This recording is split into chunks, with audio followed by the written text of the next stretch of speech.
it's been reported that from, I think, the pier, max gusts sustained in St. Pete was 109 miles an hour, making it the strongest winds of the storm were in St. Pete. That being said, it also broke the meter, broke the device that measures it. So you go, oh, okay. The Skyway, perhaps, unofficially, measured 140 mile an hour gusts. And the thing about the gusts is it wasn't like a and then like back to 80 or whatever.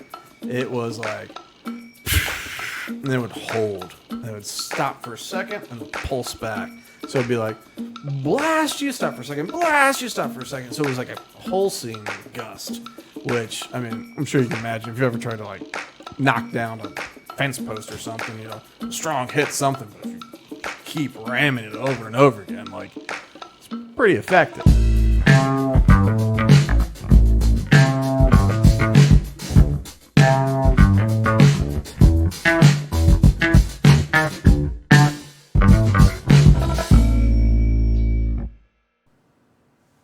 Welcome to Loaded Talk. I am your congressman, the third most popular candidate to ever be. I am Frank, and along with me as always... What's up, planet Earth? I'm Bean. Bean. I had a random hair that was floating right on the camera that wasn't going over the lens, but it was going to drive me nuts. Just going... I caused some technical issues last week, so it didn't go up. So we are in Florida, and we have just gone through 2 hurricanes. Today is the 16th of October. On September 24th, I think it said it was landfall.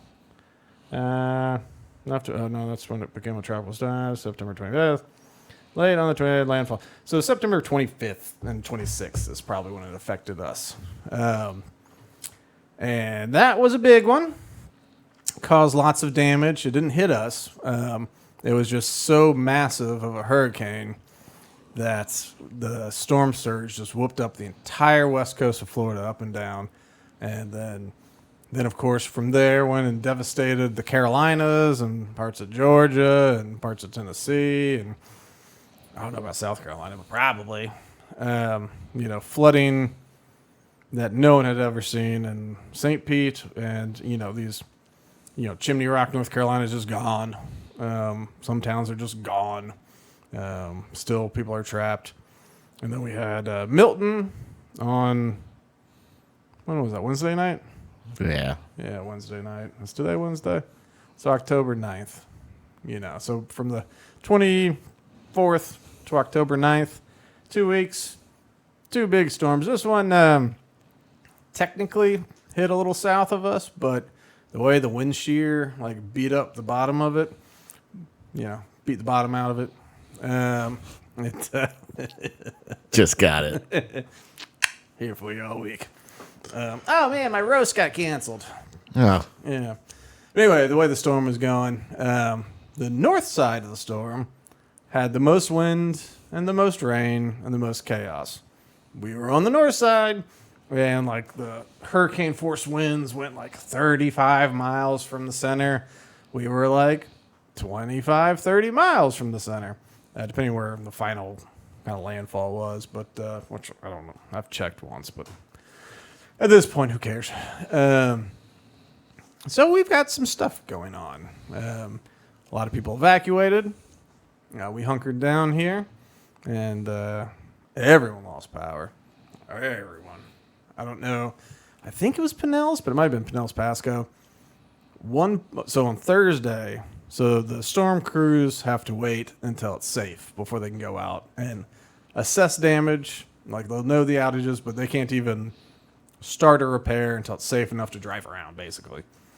And on Thursday morning, to just kick everything off, 1.4 million people. Pretty incredible.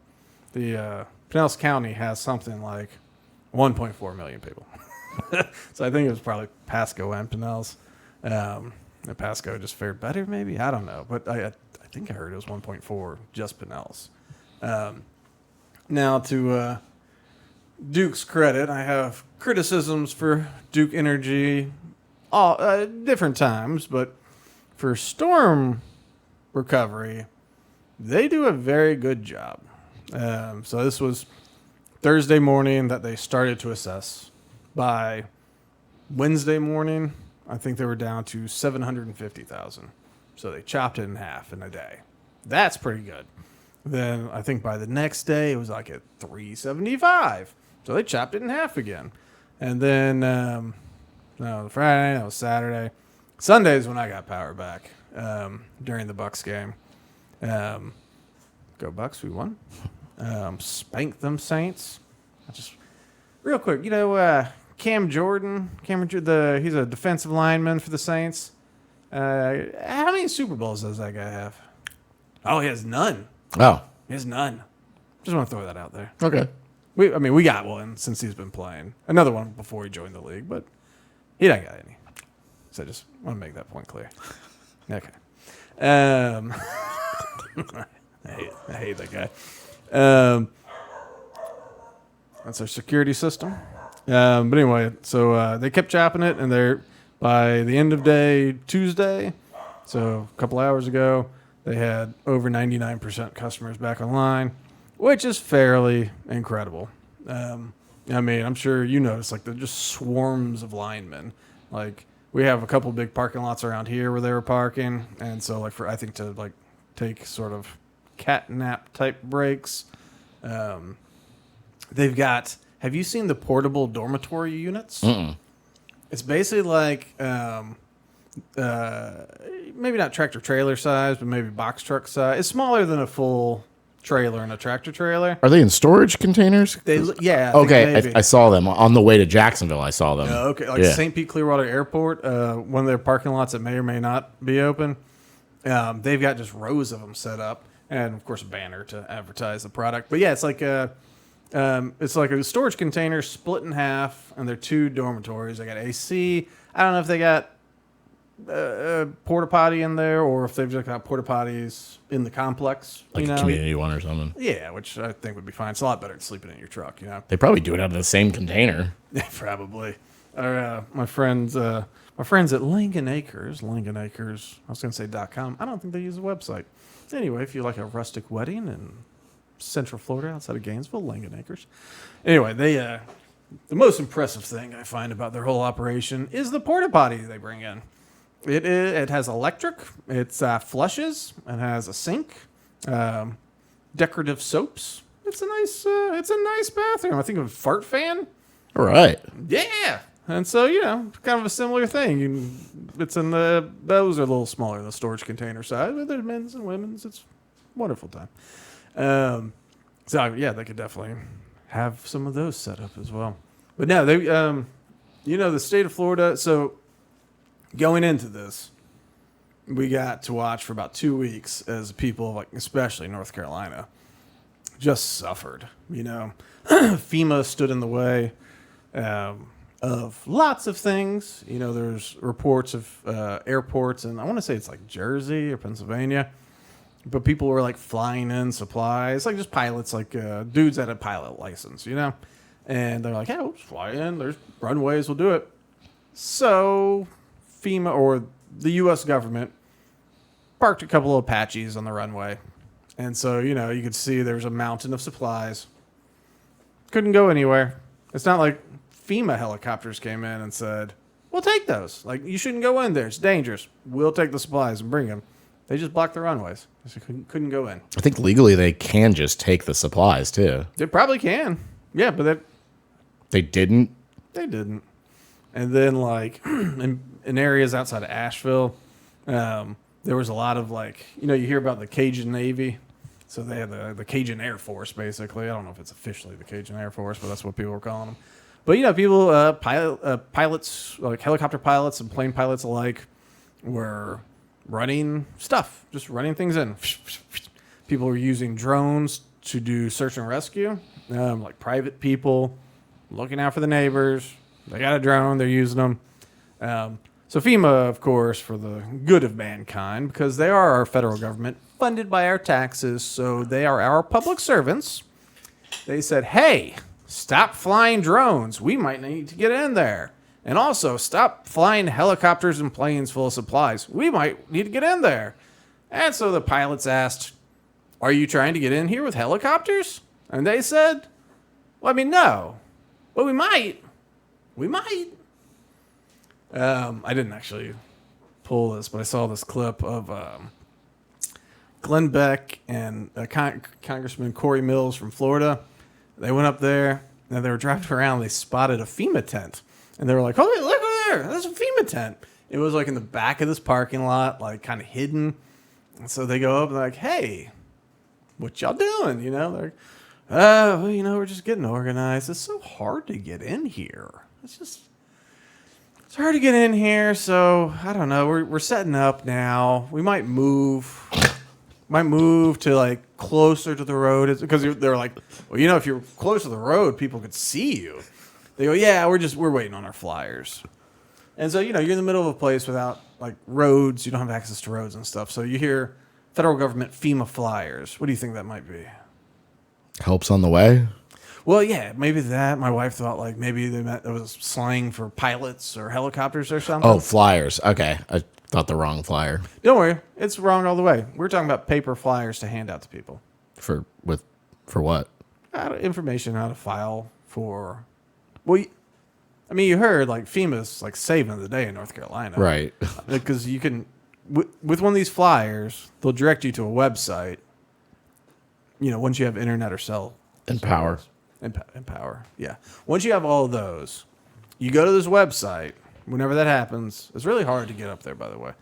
So anyway, whenever that happens, you file a claim, and you could possibly, if they deem you worthy, get $750 loan.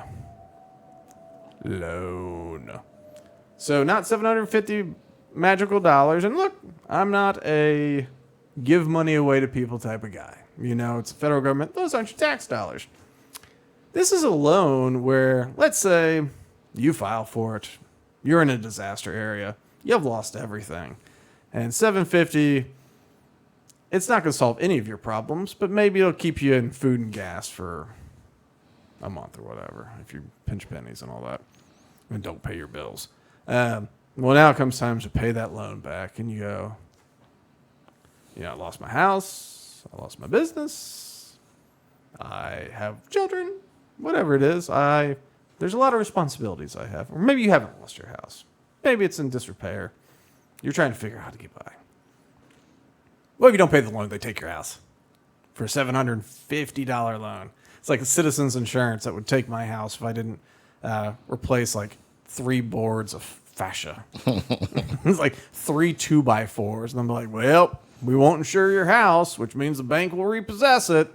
It's just like, well, that seems reasonable over 3 2x4s. I guess 1x4s. Anyway, so they were asking FEMA about that. They go, oh, we're just waiting for our flyers, and then we'll do our door-to-door knocking. And you go, well, door-to-door, that's good, I guess. You know, at least something. Go door-to-door. How can we help? We're from the federal government. We're here to help. Here's a flyer. Here's a flyer. So eventually this guy was like, look, I'm pretty new here. I don't know what's up, man. Like, let me let you talk to our manager. The manager comes out, and then she's like, oh, we're not authorized to go door to door. So they were literally there to sit under a tent to pass out flyers to help the good people of Western North Carolina. I should have pulled this up. Did I pull this up last week? Did I talk last week about the goals of FEMA? I don't know. Okay, do me a favor. Pull up in a tab. Go to, I think, probably FEMA.gov. Let's see. All right. And then, yeah. Why don't you switch the screen so that the good people can see it? And then I'm going to... An important thing for emergencies is to know what the mission is, right? You can't accomplish anything without knowing your mission. So here are our priorities for FEMA. On their website, we just pulled it up, found it right here, homepage. Disaster response and recovery. That's good. You know, lead and coordinate federal response efforts after disasters and emergencies. Okay, cool. Second priority, Equity. Instill equity as a foundation of emergency management. Climate resilience. Lead a whole community in climate resilience. And then readiness. Promote and sustain a ready FEMA and prepared nation. So, readiness and disaster response seems cool. What are your thoughts of the top 4 priorities of FEMA? Well, it just says lead and coordinate. It doesn't actually say help. That is a very good observation that I did not make. Yeah. And really, they don't do either of those things. I mean, think about every disaster you hear, whether it was down in Florida, like last year, or anytime in Florida, what do you hear? Like, I showed up with a truck full of goods. I showed up with a boat full. I showed up with this, and they said, you're not registered to get out. And, you basically have to thumb your nose to federal law enforcement, who is backed by the local cops, who should refuse. Excuse me. But they typically stand in the way of recovery. Typically. But, equity. When you hear equity, what do you think, Charlie? Value? Value. That's ridiculous. Say there's 5 people in a room. How do you instill equity amongst these 5 people? And you got a pizza, and you got 5 people. What is equity as far as that pizza goes? I'm going to divvy up the pizza accordingly. What is accordingly? Divided by 5? I mean, I would try to. Divided by 5? Yeah. Okay. That's equality. Okay. Equity is making sure that everyone has an equal outcome based on where they are now, kind of where they are now, but also on their race, gender, sexuality, how the system has been for or against them in the past, and making sure that, if a rich white man. Oh, I see the picture now. Oh, I do too. Look at that. Okay. I don't know if any of them are supposed to be white, because even the whiter guy, I think, is supposed to be Asian, which Asians get a bum rap. Yeah, because that white dude over there. He's very white.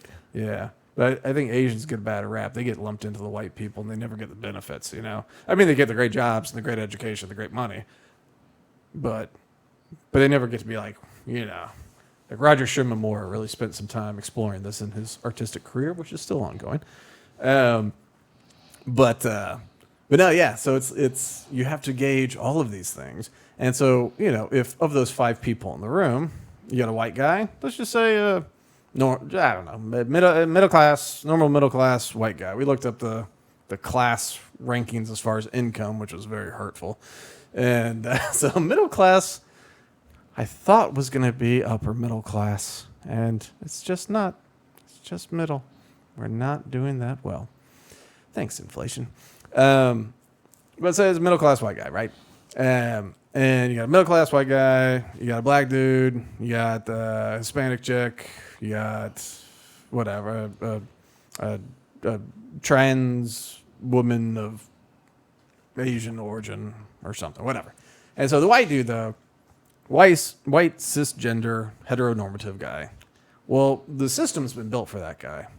Always has been. He's had a leg up the whole time.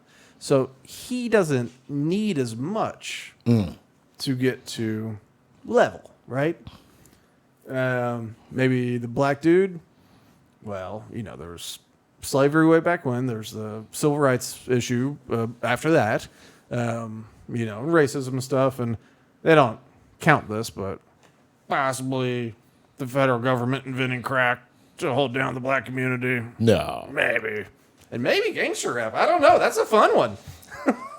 I mean, the music's great, but it is an intriguing thing how you go from KRS-One to yo, I slang rocks and I'm awesome for it. Who knows? Been down that rabbit hole. Yeah, I know, right? Anyway, let's not talk about P. Diddy. But anyway, so that guy, now he needs more to get up to even, right? So maybe out of the 5 slices, maybe he needs 2, right? Maybe the Hispanic chick. If I'm remembering all these races and genders that I invented off the top of my head, I'm gonna be very impressed. Maybe the same thing. Maybe she needs two. Maybe the trans Asian woman. Maybe needs maybe three. And then you go. So we're gonna say the other two people are both white. Because I didn't do my math ahead of time. So it's like, well, y'all are going to be good. Because that all brings you up even, right? You two get 0. They get 2, 2, 1. Anyway, my math isn't good. But maybe you bring in more pizza. Either way, you take in all these aspects you can't control that you were born with. You know, your race, your gender, your sexuality. Yes, Republicans, you are born this way. And, I mean, you have to be, right? Apparently. You know, I've heard of,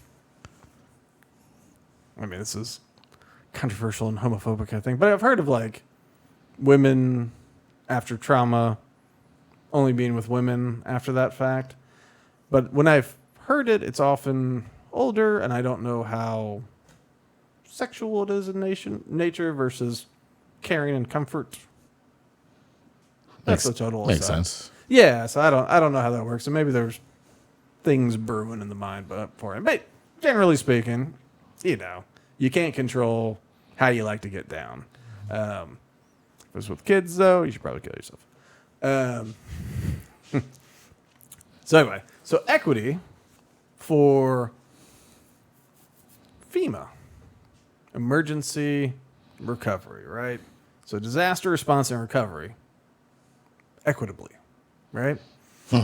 This isn't actually the direction I thought the show was going. I just kind of. That's great. Thanks. Here all week, folks.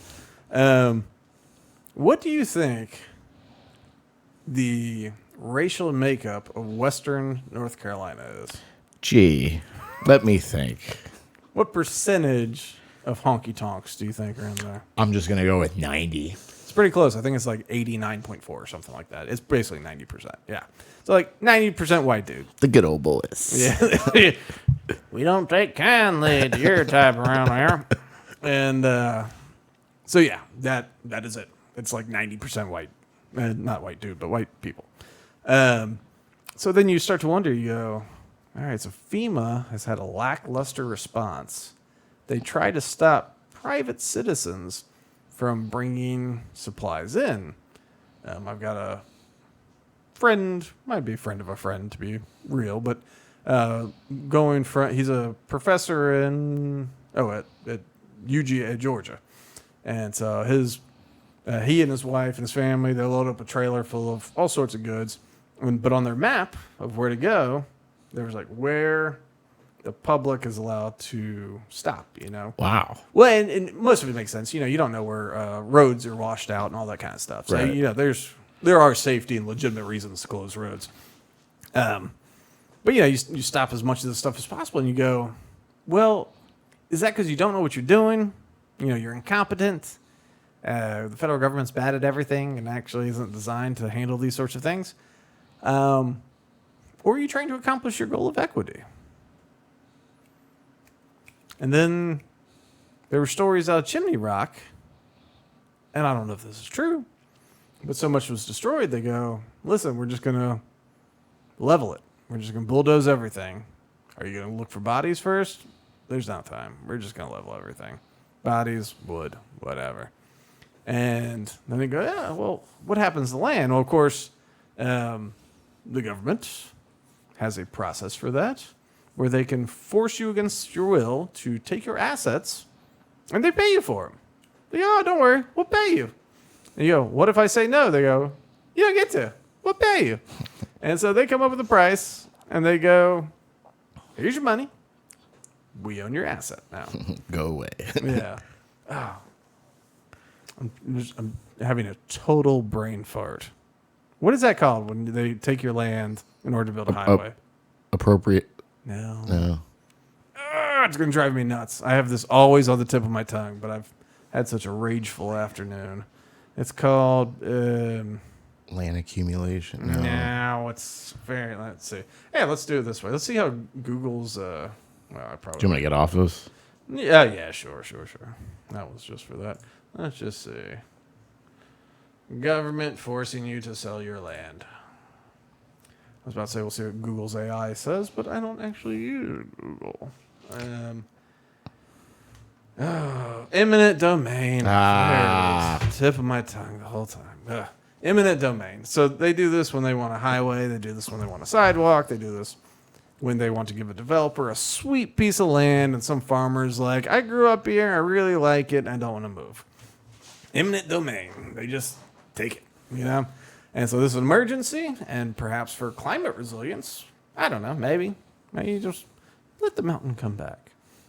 Until a developer comes in that we like, you know, until BlackRock comes in. So, Or a mining company needs to expand. I don't know. Yeah. Was there anything in that area that some company or a government might want, Charlie? I don't know. Supposedly somebody found a lot of lithium. And quartz. Quartz. Yep. And the lithium is a major mine for America, but you know, there's lots of lithium mines. The quartz, which is also used in lithium batteries or just maybe in Chips. Chips. Like this mine is like 90% of the world's supply of this kind of quartz that's required. That's a valuable mine. And I'm not saying that they're not helping these people because of the mine. And I'm not saying that your people controlled the weather. I'm sorry, I didn't mean to interrupt. Back to the weather. I read that Milton pushed Earth's atmosphere capabilities of generating that hurricane. Like that's the max Earth's atmosphere could withstand. That's insane. Like the pressure or something was the limit of Earth.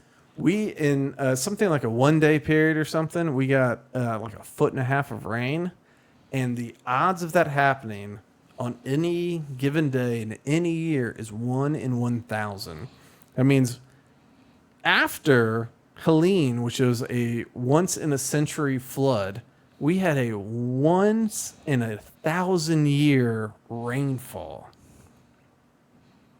I mean, what? I mean, I had not heard that. That is crazy. Milton was a very poor name for this. It should have been like something aggressive. And they don't generate in the Gulf typically.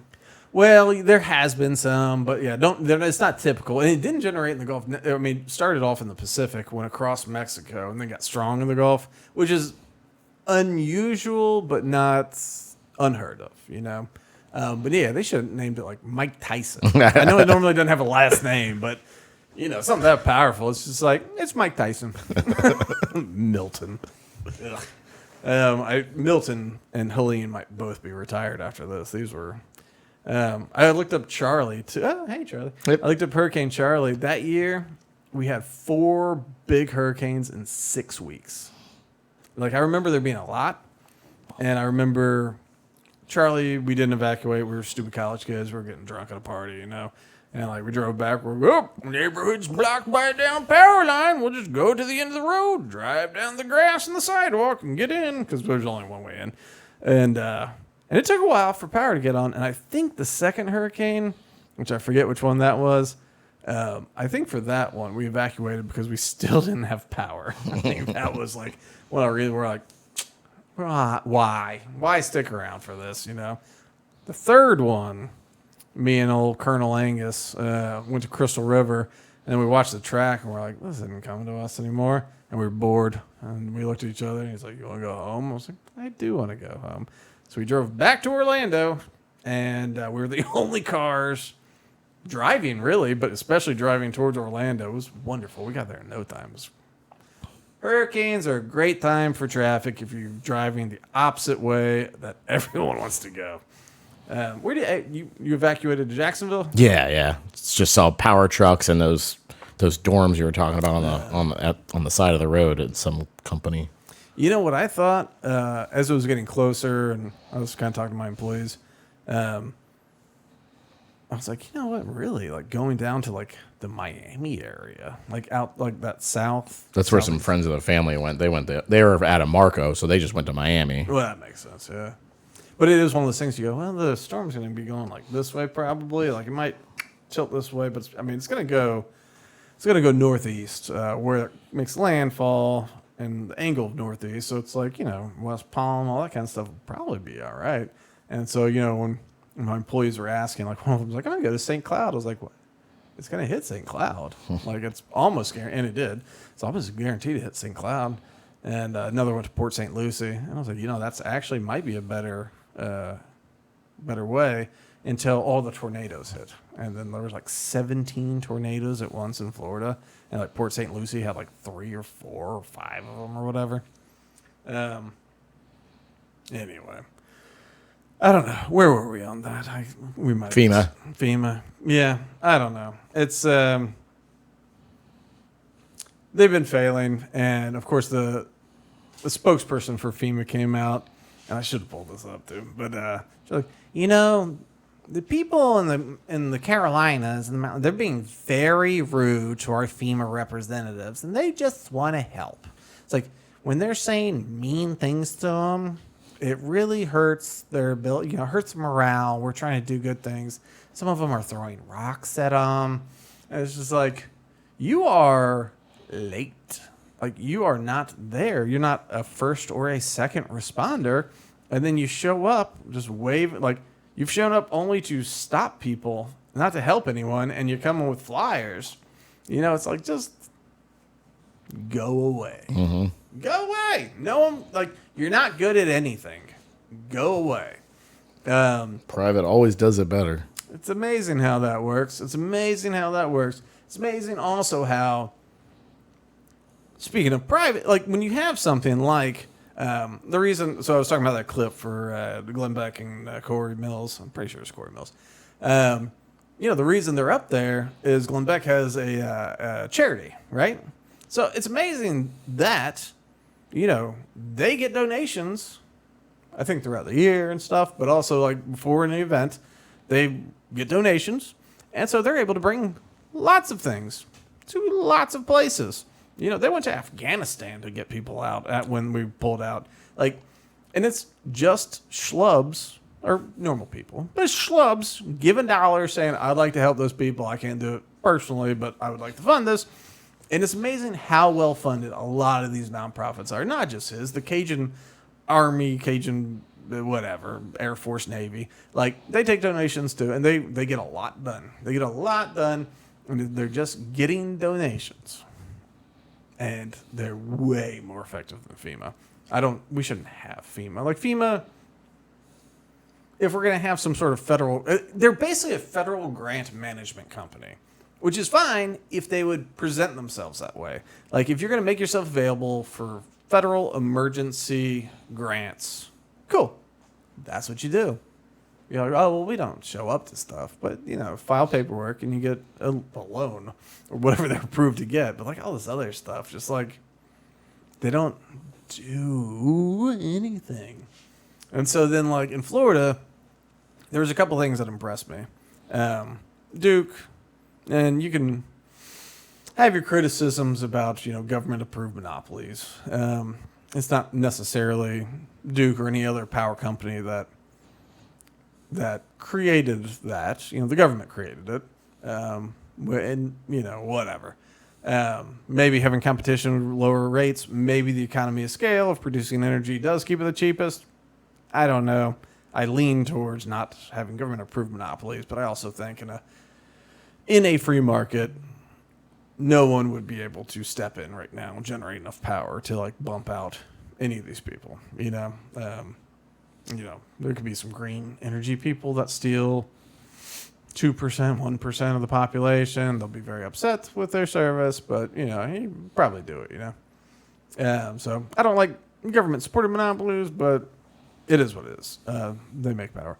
But like Duke had, bucket trucks and linemen and all that kind of stuff staged outside the path, but close for a while. People kept coming down after the storm. They learned from Irma when everyone left St. Pete.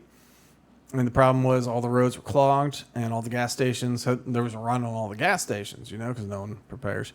And so the state of Florida had extra fueling stations where they basically like trucks full of gas positioned along, 75 and these other roads, so that as people were in bumper to bumper traffic for hours, it was less likely that you'd break down just because you're not near an exit and things are going slow. They just, they did that, which I think is great. Florida did lots of good things, like wise things. St. Pete's, Pinellas County. Now, I do have some criticisms on that. After Hurricane Helene, we look like a war zone. Have you been out to the beaches yet? No. Ugh. I went out to Treasure Island for propane on Sunday, which is how I magically got my power to restore, as I bought more tanks of propane, which I have not used. But as I'm driving around using up my gas, and I go out to Treasure, those businesses, like, it's, hotels and motels and restaurants and the amount of things that are on the side of the road. I don't know. You go, like, how do you ever open again? Is your phone ringing? Phone's not in here. Is it my? Oh, spam. Thanks. I thought it'd move or something. Anyway, but like the housing and all that kind of stuff is obviously rough, but like there's something different when you also see these businesses that employ tens of people, hundreds of people, probably not hundreds, but tens of people. And like that whole, you go to Thunderbird, left, right, it doesn't matter. There's all, right next to the VIP. What's that that bar called? VIP. VIP is that like hole in the wall Mexican place that's awesome. It's right across from the Thunderbird. But there's a very popular bar right there. Oh, it's the one with the little kind of tiki thing. Yeah, I can't remember it now. I feel like it might be one of those Ricky T type something, like name and a letter, whatever it is. It doesn't matter. That place I don't know, man. I don't know. So like we're going out there. It's and like Paso Grille's just covered in sand. Like I don't know. It's really hard to be optimistic out there. But anyway, like so all of Pinellas County, we have these mountains of home debris. A mixture of drywall and furniture and just all the things, yard debris. And Pinellas County at some point stopped accepting private trucks to the dumps. And so people were saying, I got some scratch. I don't want to wait for the city to get to it. I'm going to pay someone to haul it away. They get to the dump, they're turned away. And you go, what? Hey, sorry, it's an emergency. We need just city county trucks only. So it took like the Monday before, I think it was, like, because it went a bit viral that this thing was being shut down. But Governor DeSantis did an executive order that said all dumps have to be up 24/7 in the lead up to the hurricane, where everyone's welcome. And then I don't remember the brush site rule was, but brush sites need to be open. And so like until that point, and then there was one in Pinellas County that also went viral because they closed. And so it was one of those things where it's like, sheriffs rip it open. So they ripped the gate open. It was less dramatic. It was a rolly gate. Because you're like, oh, here it comes. And you're just like, like, well, it's open. But like the county and the city have some answering to do. Ken Welch, our mayor, who did show up to shake hands with Joe Biden at the beach. Well, you saw our crane crash, right? Mm-hmm. So 400 Central is it's the tallest building on the west coast of Florida. And they have 2 tower cranes set up. Well, the one on the southern end they didn't take it down. They cannot handle Category 3 winds. Category 1, probably. 2, probably. What we had, arguable. But it fell in a building. And so I ran into this dude that works for the construction company that I know. And I was just like, hey, man, how you doing? With all this. And he was like, whew. And I was like, man, I was telling people it must be tough to get your ass reamed by the mayor, the governor, and the president. And he's like, well, the mayor didn't. Because basically the amount of time they had from seeing it would be a major storm to when it hit was not sufficient. To take down tower cranes, you need other cranes to come in, right? And so and there was like 5 other places that had this set up. But there wasn't enough time. Like, there just wasn't enough time. So they submitted evacuation plans to the city. And the city just kind of... So it just happened that a relative of mine had a friend sheltering at their house. And that friend worked for the city and was tasked with evacuating all these buildings. The Snell being one of them. And so I got a text on Tuesday night about it. And so... They sent me the message. I blasted out to everybody in the building. Everyone else, though, found out on Wednesday morning at like 10 a.m. or something when the city came around, passed out paper flyers, taped them on buildings. More flyers. More flyers. Yeah, that was all they had. But it hit on Wednesday night. Wednesday morning, they went to 5 different sites to be like, hey, this thing might fall. And it did fall. Luckily not on the snow, but it fell on a law office. So have fun with that. But yeah, so like between not clearing the debris fast enough, the city started the debris clearing like a week or 10. I guess it couldn't have been 10. Well, it could have been 10 days. I don't know. They didn't start it right away. Tampa started it fairly immediately. We were like, we're going to start it on October, whatever. You go, October, whatever. Why not today?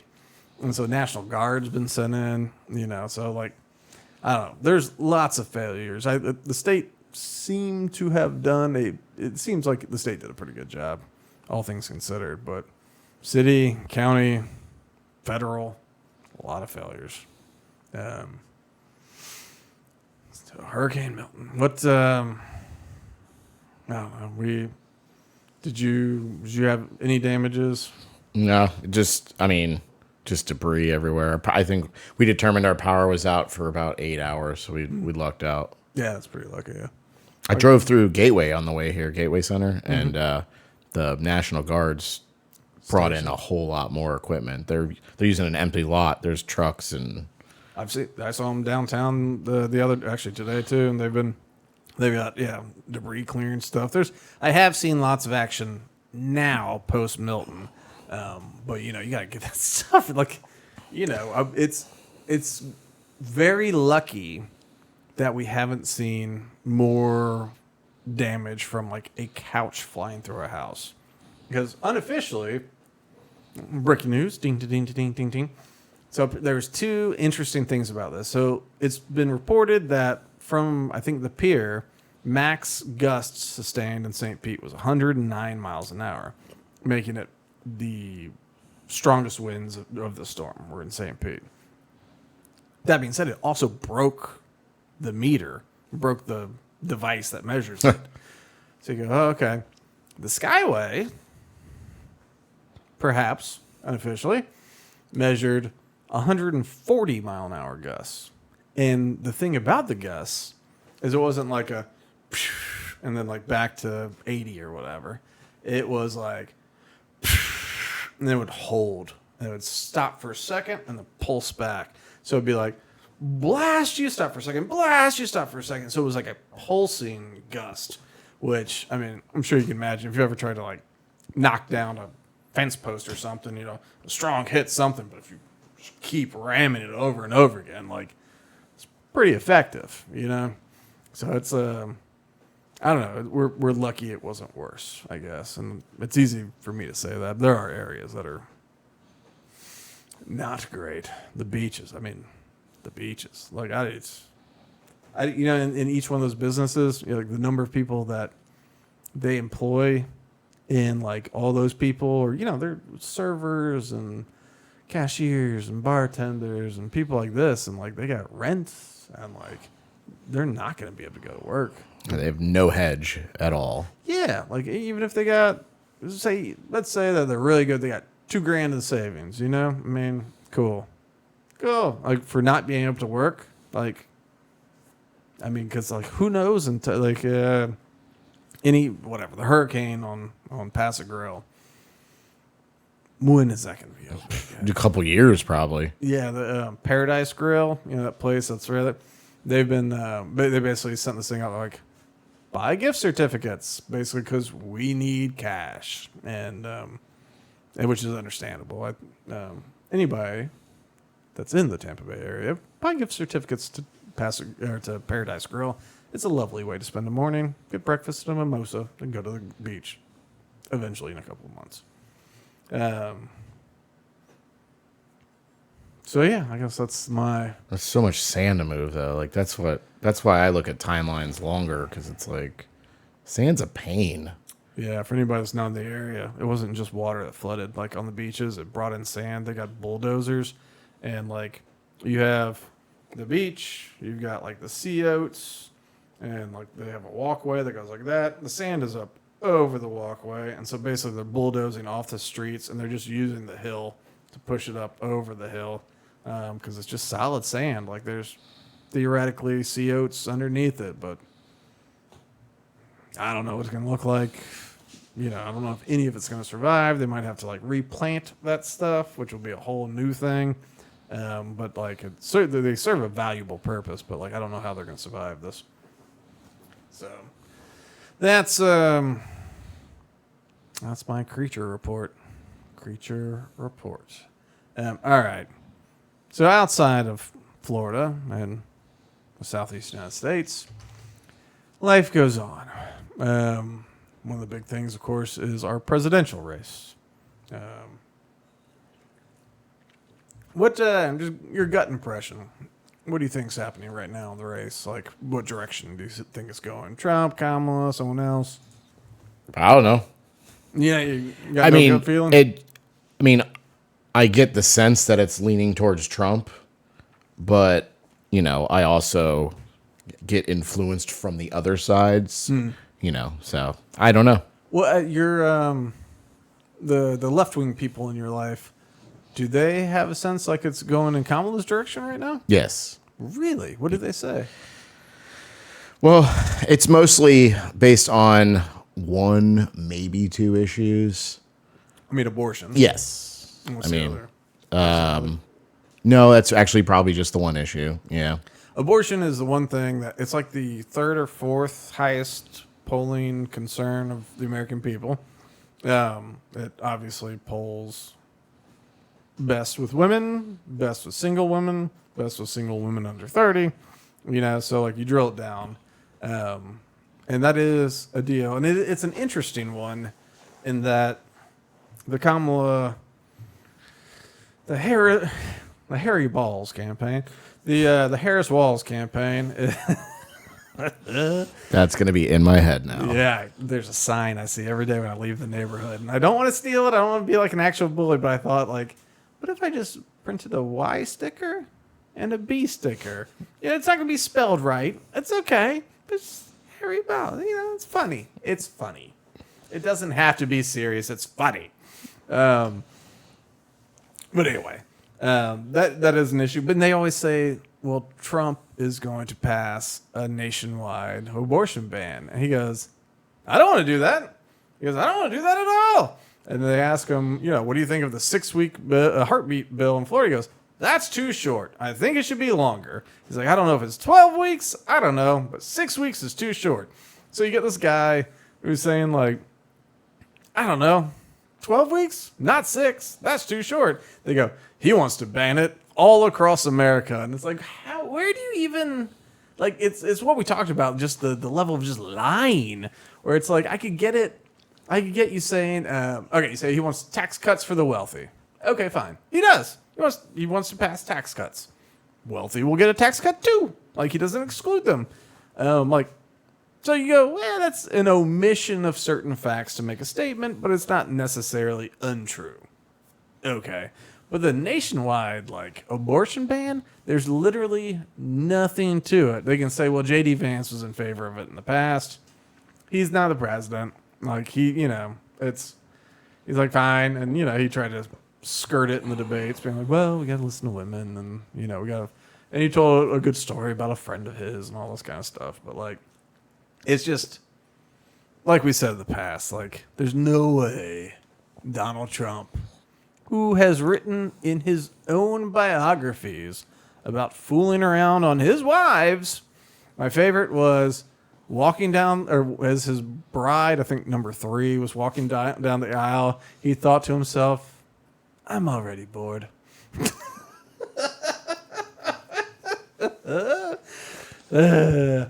This man, this man is not a man that has a strong moral conviction in favor of banning abortions, you know? I've tried to explain that, and then I just get, well, he shouldn't have any say at all. I'm like, okay, I'm done talking about this. But here's the reply to that. He shouldn't have it. He says he shouldn't have any say at all. Donald Trump says we overturned Roe vs. Wade. It's back to the states. Everyone says the states should decide, not the federal government. So, like, Trump's literal position is that he shouldn't have a say, that the states should decide. That's literally his position. And then he goes, like, look at the laws that were passed in Ohio. Very red state, very liberal passing. He goes, you look at these things, they handle it. Some places pass very conservative things, very liberal things. But, like, that's the thing. Like, he actually agrees with that statement with the lefty friends, where it's like, yeah, he doesn't want to say. He wants the states, and really, I think it should be county, but whatever. I agree. Yeah, I mean, like, the closer the municipality for all things, the better. Once you get to a state, it's too big, unless you're in, like, New Hampshire. But, like, county should decide. Pinellas says, abortions for everybody. Pasco says, no abortions for anyone. All right, you drive to Pinellas. Right. Yeah, whatever. And it's the community. The community decides what their morals or what their wants are for their community. This is the way we want our community to roll. But no, that's a big thing, and they just keep pushing it. And I don't know how it's effective. I probably won't get to this clip, so I'll just talk about it. So, actually, here's my brilliant professional segue. Speaking of that, both candidates have been doing their rounds on podcasts lately. But Donald Trump, have you ever listened to Flagrant? Mm-mm. I advise it for everyone. It's Andrew Schultz, this comedian. It's, oh, dang, I just blanked on his name. He's an Indian comic. I mean, he's an American comic of Indian descent.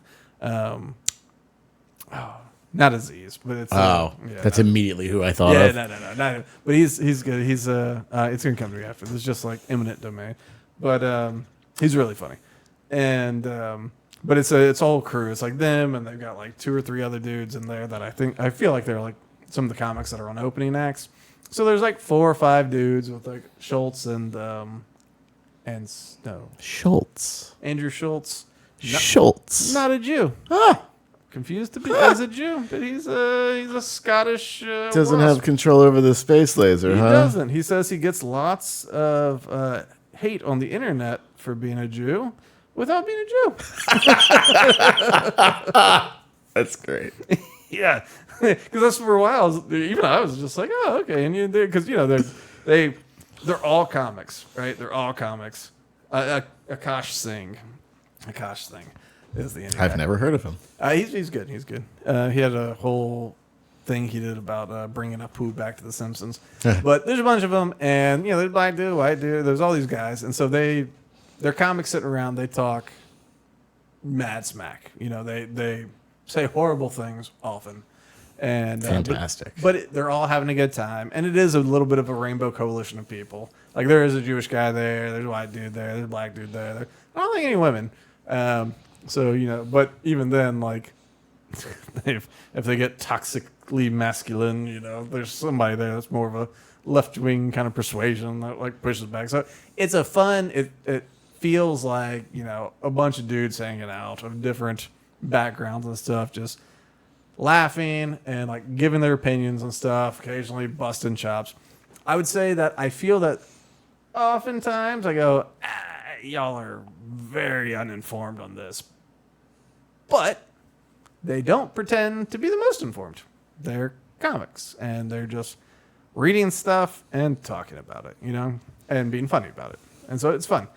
So Trump went on Flagrant, and one of the things Schultz said was he was asking about the abortion thing, right? And he's just like, so I noticed the Baron. He's like, he's 18. He's a good-looking guy, wealthy. He's about to be set loose on the city of New York City. He's like, are you sure this is the time you want to get rid of abortions? I'm just saying, maybe he's going to need a couple. And when, Trump responded. That's great. This is an interview with Donald Trump, That's awesome. Yeah, and so, and Trump responded basically about sending it to the States and all that. But this actually, for this podcast, it was an hour and a half or something like that. And I actually think Trump comes off as more of a human in these long form interviews than in the short snippets, especially when someone's not just doing gotcha the whole time. Like when it's not naturally combative. Like all these dudes have been, like I said, they don't pretend to know anything really. Like some of them you go, I don't know, he might be leaning this way. He probably leans that way. You kind of get that impression here and there. But they just sit down, they ask questions. They'll push back on certain things here and there. But Trump comes off a lot more genuine, I find, in these long form things. There's a rumor out there that Rogan has invited both Trump and Kamala to do 2 different shows. I was thinking it was be the same time. Oh, man. That would be too much. But rumor is he's invited both of them. And Trump last week said he is going on Rogan, which means that he's accepted. So if it is true, and if that's true, and if that means Kamala needs to accept, which I could see, and Rogan, Rogan, I've seen him stick it to right-wing people in a not combative, but a digging, like not backing down. Methodical? Yeah, I mean, Matt Walsh. That guy. Yeah. Am I racist? What is a woman? So after What Is a Woman was on, he was on the show, and they were talking about gay marriage or gay adoption or something about gays. Matt Walsh, very religious, very, gay's a choice type of thing. Or you can make a choice not to do sinful activity, and it's sure, if you're solely attracted to dudes, you can go, not dipping into that pot, but for real, anyway. So that's kind of how Rogan pushed back on it. He was like, but, so he just kept trying, you can't possibly think. And so it was pushed back, but it didn't end on a sour note. It wasn't F you, fascist or anything like that. I was like, okay. And then he invited him back after this other movie. And so he'll push back in a way that's no, I'm challenging you. I disagree. And somewhat aggressively. But not from a gotcha place, not from an evil place. It's no, tell me your answer on this. Just wants to have a good conversation. He wants a conversation. And if he's got a question, he goes, you didn't answer it. Answer it, but in a conversational kind of way. So, that could be fun. I think, I don't know how Trump will handle that necessarily because he does a lot of talking and on a flagrant. He's like, they say I ramble. He's like, the bad guys say I ramble. He's like, I weave. He's like, I weave. And the thing is, you got to have a great memory to weave. He's like, you weave out, you talk about this, but you always got to weave back. You're always weaving. You got to weave. So it was talking about weaving while weaving. Yeah, it was very meta. It was he did Akash thing. But he was just yeah, you weaved out of answering my question. And he's like, yeah, well, and so and he did eventually answer the question, but he did more weaving.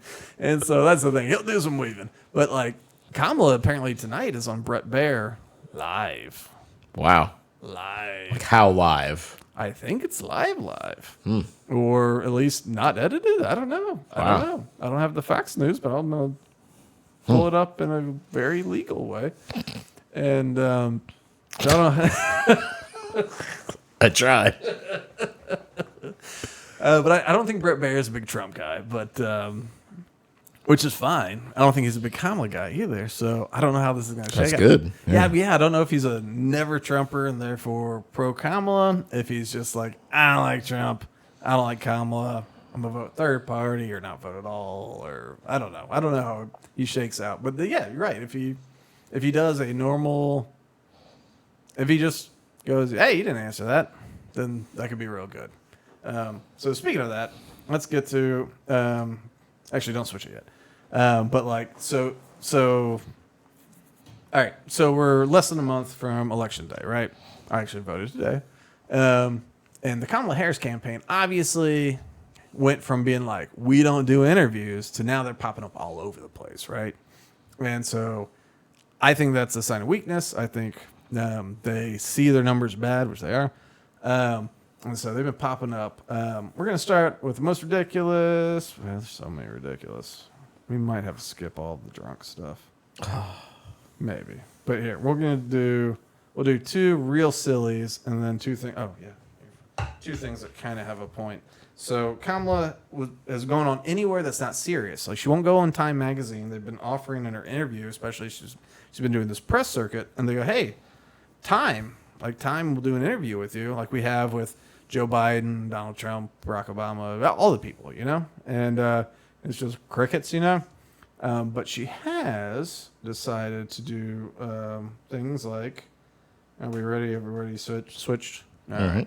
So this is her calling into the Weather Channel about Milton. There are federal resources you are entitled to receive. That's right. Without condition. And there are resources that are available to you to deal with what you need right now, to, for example, get money to be able to fill your prescriptions and deal with no way hotel you'll get anything right now, and help you recover over the longer term. The other point I would make is this, and I've done this work in my career. Sadly, there are some folks who, during the moment of a crisis, will be very predatory and start jacking up prices like gasoline or hotels.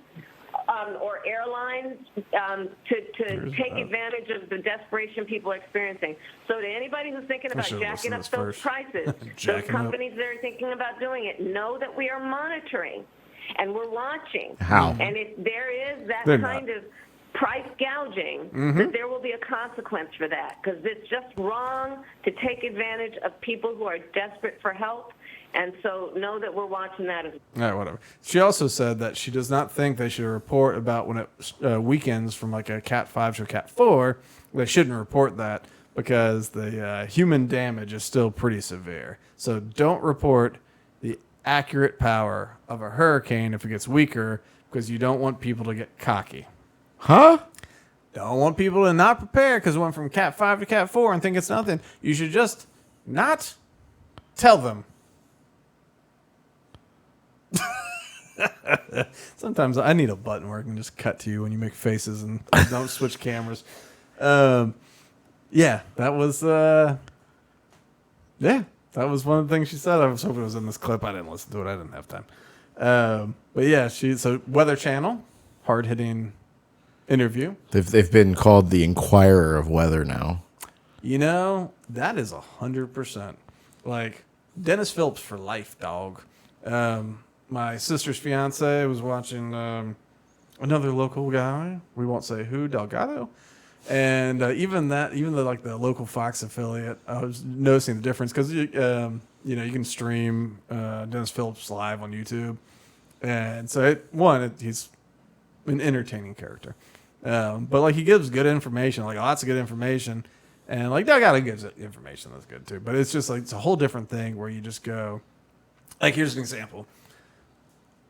Dennis Phillips might say something like, Pinellas County has advised that they might have to shut down sewer at some point tonight. I don't know. We'll find out. They'll tell you. He'll say something like that, right?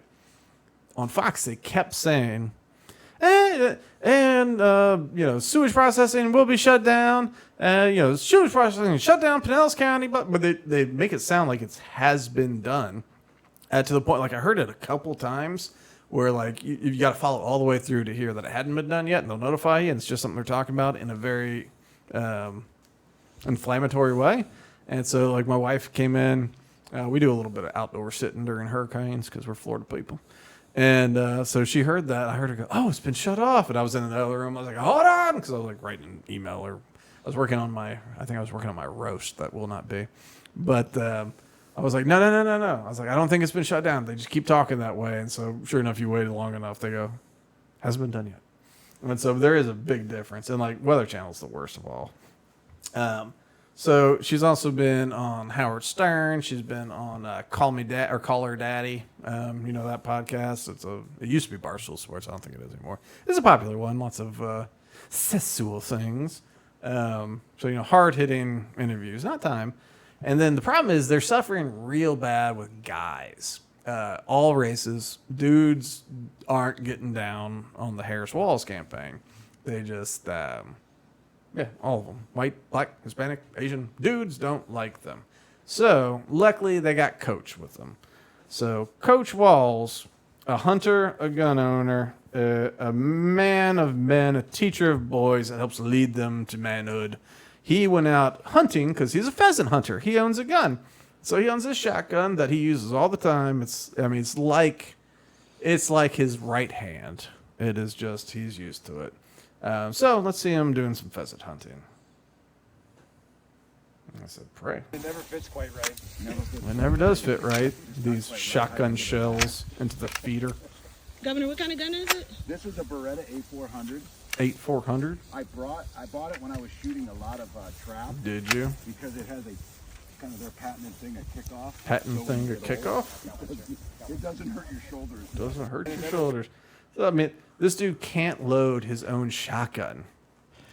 The whole time I was praying that it would go off and hit him in the nuts. That would have been wonderful. So I don't want anyone to get hurt with the bullet itself, but man, if that had kicked there, oh my God. A little kick to the family jewels would have been perfect. And like, he's such a goofy looking guy too. Like, you just, oh! That is what would have brought America together right there. Like that video, they come in, they look at his face, and like, I think America would come together and be like, this is the best thing that ever happened, you know? I might not vote third party if that would have happened. Yeah, but I already voted. But well, and that's the funny thing. So this dude's loading the shot. He can't like feed the shells. I mean, like anybody that's fed a shotgun, there's things that sometimes people don't know where the release is. You know, well, that's a semi-auto. You don't even have a pump. But on pump, sometimes people struggle to find the release on a new gun. Maybe okay. Sometimes safeties are hidden a little bit. But like to feed rounds in there, feed some shells up in there, like there's only one way to do it, and it's the same for all of them basically. And so he's like, oh, they this model always fits funny. No, Beretta did not make a shotgun that does not feed shells well. Like it didn't happen. And then you go, oh, what are you shooting? And like he doesn't go, I got this Beretta shotgun. It's a semi-automatic. It's pretty nice. Blah blah blah. He goes, oh, it's a Beretta 8900. And it's like, yeah, I've never heard anyone say something like that. 8900. It's a, I don't know. There's different models that kind of do whatever. Like I hear people that go, oh, it's a, I'm blanking on names now, but there's different Maverick Cruiser 88. Yeah. But, like people tell a motto, it was a Glock 19, right? But on shotgun, I don't know. It's a Beretta. It's a semi-automatic, Like, I've never heard anyone go into a 4-digit number to describe a gun, especially, like, to a reporter who's clear. Like, it'd be one thing if, you had a gun nut, like, oh, is that the Beretta 5680? And like, I don't know their catalog. But he goes, no, it's an 8900. It's a little different than that beep, beep, beep. But like what he says, he's like, oh, it's an 8900. He's like, I got it when I was doing all this, whatever he said he was doing, like trap. Oh, yeah. He goes, well, I got it. And he didn't just say, so like, this would be a normal thing to say. Like, I tried out a bunch, and I got it because it's got less kick, because it's got this little thing on it. It doesn't kick as bad. But instead, he quoted the sales manual. He said, I got it because it's got this patented thing here, so it doesn't hurt the old guy as well. Like, it's got a patented? It's a patented pad? Because that's one of the things that stands out the most to me is like when you get sales thing, oh, we've got this patented, we've got the patented stock. But it's all, I've never heard anyone describe something that they own to talk about the benefit as patented. Oh, like it's just, I don't know. I've never. Like he created it. Yeah.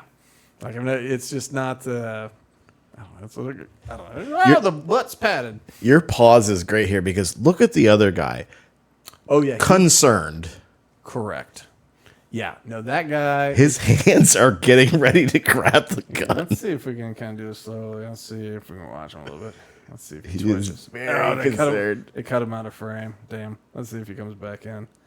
Oh no, they cut him out on purpose. It was the reporter's question. That just sounded staged, anyways. Well, it was. You know, they're there for a photo shoot of him shooting because he's a hunter and a fisherman, and he's gonna do it. You know, so I mean, it is staged, and so that was. I mean, the reason he knew the name of the gun is because they were like, "We're gonna ask you what kind of gun it is," and like, I don't know, like, Is he wearing chaps?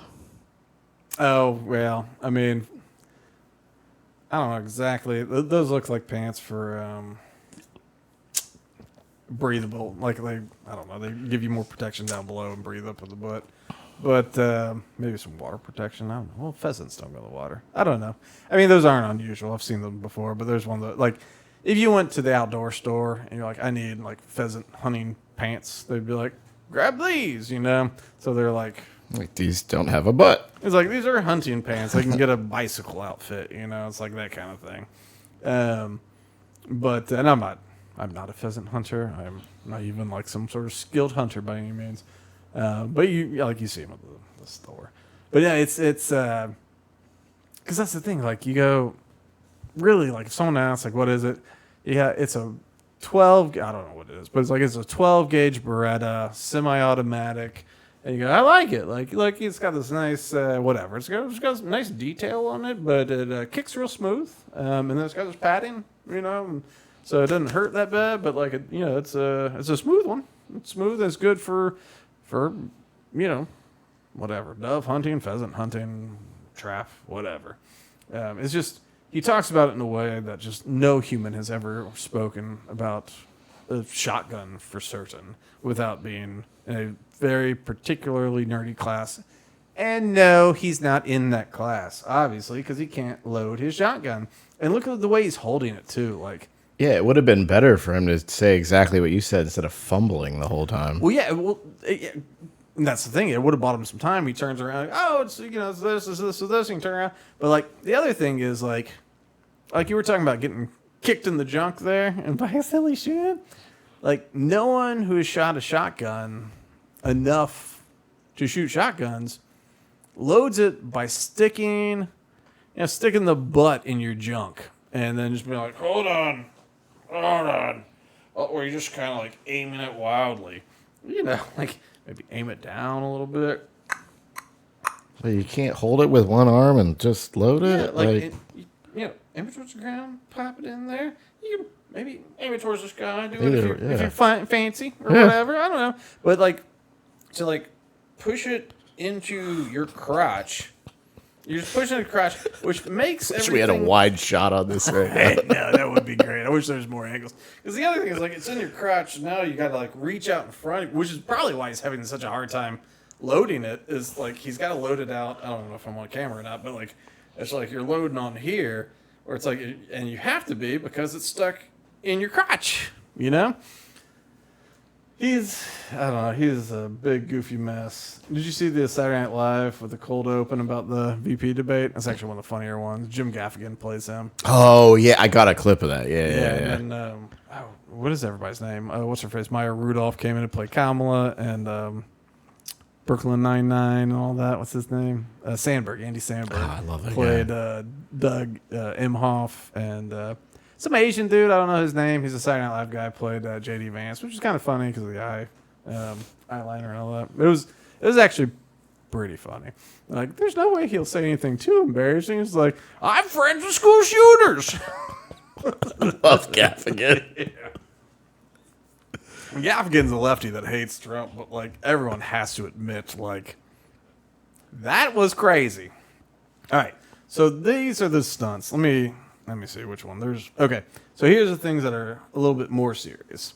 Are we still pulled up? Mm-hmm. Okay, I don't want to give everything away. So Kamala Harris, I was about to say, is a slave to the to the teleprompter, but I don't want to make any racial marks. But she is I know, but she is fully reliant on it. And all the drunken videos we watch where Maybe she's drunk. I don't know. She's fully reliant on this, right? I haven't looked where this speech is being held. She starts talking about some player. His number's 32.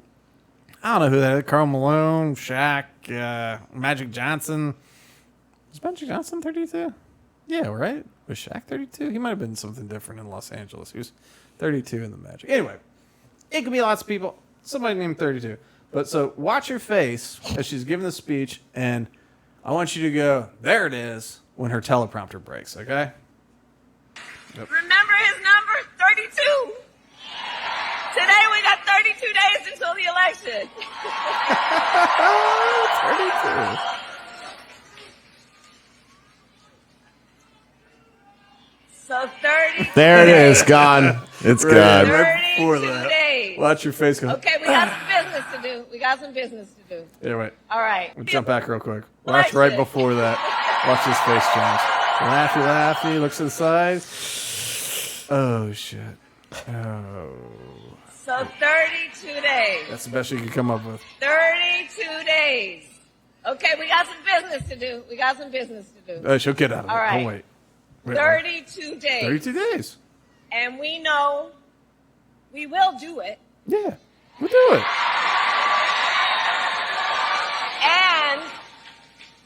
And this is going to be a very tight race until the very end. This is going to be a very tight race until the very end. We are the underdog, and we know we have some hard work ahead. Remember, 32. 32. Why would she admit that?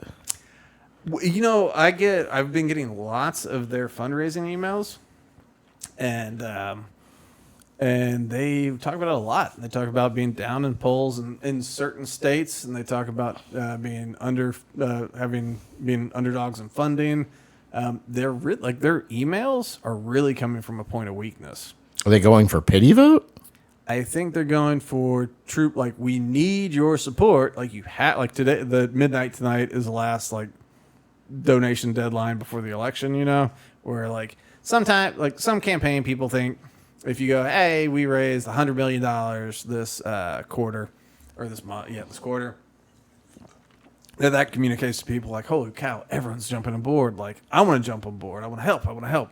And so they're like, hey, let's get the last numbers in so we can publish it. And then this last run up to election day, we go, hey, we outraised Donald Trump in this quarter. Like, the momentum is in our favor. And you can push that out. And people go, momentum's in your favor? Oh, okay, well, I thought she was going to lose. I was just going to not vote or vote for Trump because, people don't like people who are not committed to a party or whatever or to a candidate. Sometimes they like to vote for the winner. They just go, well, this person's going to win. I'm going to vote for them. That way they can say it. I don't know what that is. Some sort of psychological thing. But it is the thing. So I've been getting a lot of these things about raising money. Okay, so that's how much she requires the teleprompter. She just froze. She had no idea what she was even talking about. She couldn't even get to the next topic. Just 32 days, 32 days, 32 days, 32 days. And so you go, holy, you have no idea what your speech is about, at all? You don't know anything you're supposed to be talking about. I can glance over it once. Yeah, right. You didn't enough to at least know the topic. Although I know we're going to talk about inflation at some point. Get an outline or something. Yeah, just generally at some point we talk about inflation. So I'll just start riffing on inflation. Then get it back on, and I'll go. But hey, that reminds me. Let's talk about this thing again. You have to be able to know what your speech is, right? And so you know how she's been really making hay out of everything she said during the debate, all those memorized speeches. She keeps using them as commercials and answers to questions in interviews, which is amazing to me because these local press things, a lot of these interviews are very friendly. You get your questions in advance and you go, write something new. Write something, the question, write something new. There's no way her commercial during football games should include the part where she says, what was she at? Middle class. No, not that one. Not the middle class. Not the middle class. Not the IQ. Oops. Was it the opportunity economy? But no, as Attorney General, I never asked a victim or a witness if they're Republican or Democrat. I just asked, Are you okay? That should not be the commercial. That's stupid. You never asked a witness anything other than, are you okay? The witness is fine, more or less. Maybe he's traumatic watching something. You should ask what the witness saw. What did you see? Did you see the assailant? What was he or she wearing? What were they black, white, Hispanic, Asian? What, how tall? What was their weight? You should definitely ask more than, are you okay? If you don't, you are not a good attorney, And so, like, the fact that she uses commercials, dumbfounding, I don't know. And I think that part of it is that the people that run this campaign know that she's inept, and this is the best they can do. The best they can do is hide her, try to get the same sound bites out over and over again. And I think right now she's pushing back against that, seeing the polls are down, she's not doing good, and she's like, I can do better. And so that's why she's going out to all these places, doing these interviews, which are not necessarily moving the needle at all. And she does come out as an idiot. Even Charlemagne the God asked her a question and then blamed her for filibustering the answer because she just started and he was like, oh, filibustering the answer. Like, he called her out and she kind of laughed about it and tried to move on with it. But it's like, even these friendly ones, she's flailing and failing. All right, one more and then we'll get on out of here. This is Univision. So they had a town hall. And real quick, what's a town hall, Charlie? Meeting. Oh, a town hall like for the candidates and stuff. Oh, I have no idea, actually. Fair enough. So you have debates where it's two people stand on a podium, a moderator asks, back and forth. Town hall, you have a crowd, and they screen it beforehand, but sometimes there's two candidates, sometimes there's one. One when it's like an event, two if it's like in substitute of a debate. But a town hall is basically like people in the crowd submit questions. Sometimes campaigns submit them through the people, and you can kind of do. It happens, but it's basically like you're in a small room, not in a stadium. You're in a small room, and you stand up. You go, "Mrs. Candidate, I want to know what you're going to do about pollution." And I'm glad you asked that. Susie Muckenfudge in Minnesota asked me that the other day, and she's a shop owner with an ice cream shop that she's really concerned about weather because so you go into this thing, but it's like you're having a question and answer session that's like totally legit and everything. Oh, like the Bone Zone. Kenneth Bone. When he asked Hillary Clinton, he was in the red sweater. Yeah, the Bone Zone. That is actually, yes, that is what that was. Yeah, I forgot about that guy. But no, yeah, that is what opened up for that. Okay, so, oh no, where'd you go? Hold on. Oh no, where is she? Hold on. Oh, here it is. All right. So let's get... Victim of crime. Wait. I want you big. Victim of crime. All right, so are watch you this. A Republican? Are you a Democrat? Same thing. Are you a Republican? Are you a The Democrat? only question I ever ask is, are you What's okay? that, Charlie? What's that TV screen, and sadly, Charlie? we have seen over the last 2 weeks She's using a since Hurricane teleprompter. Helene, See that? victim of crime. Yep. Let's go. Is she wearing a tan suit? She's yeah. Get my spoon out. The only thing that I ever got in scandal was my tan suit. But look, so they're asking her questions. She's answering with the only thing I ever asked anyone was if they're okay. And there's a teleprompter right there. Univision accidentally got creative with their camera work. And they showed that, and they go, oh, no, it's not. That's not what it is. It's like, oh, yeah? Well, when she talks, The only look at question it I ever scroll. ask is, are you okay? Well, And sadly, we have seen over the last 2 weeks since Hurricane Helene, victim They of turned it off because they realized. yeah, well, that's the thing. There's a person out there watching the monitor. But, it starts there. It goes, I never asked it. So it's like, hold on. Because there's no one else on that thing that needs the teleprompter, And she's given the same speech. I mean, it's in the commercial. It's in all the things. We all can give the speech. And, she's got a teleprompter for it. She's totally inept. And she's totally reliant. All right. Okay. This is You what a we're gonna do, Republican? though. Are We're you going a to leave on this Democrat? note. We're going to leave on this note.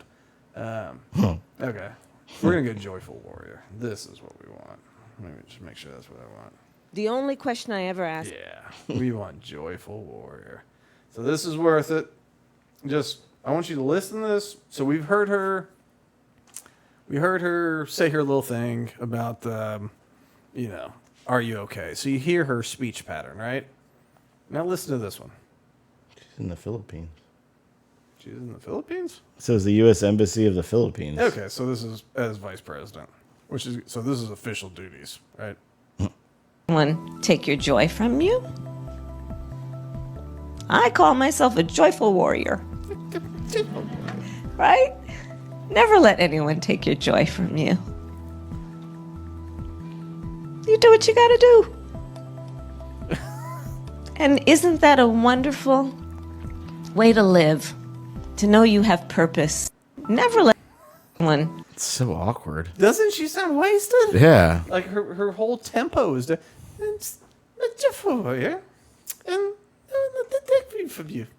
Like it's the I'm forgetting all my words today, but you know The cutesy drunk. yeah. Well, just the melody of the words, the intonations. Like the intonations are different. Like it's all off, and it's all like yeah, she's wasted, and you're like it's okay. How are you? It's okay, you know. So that's what's going on. We got hopefully Britt Baer tonight. We've got I think more of Kamala Harris going on things. We can only hope that Trump and Kamala go on Rogan. I am not feeling optimistic it's going to happen. I think if Kamala says no, that Rogan won't interview Trump. I think he wants both. I think he's talked before how he doesn't want to platform Trump. He doesn't want to like do anything like that. That's fair. You know, he feels like he can't have a legit conversation. Maybe after Flagrant and after Theo Von, maybe he feels a little different. God, that's great. I know. Like Trump's been going on some like good podcasts.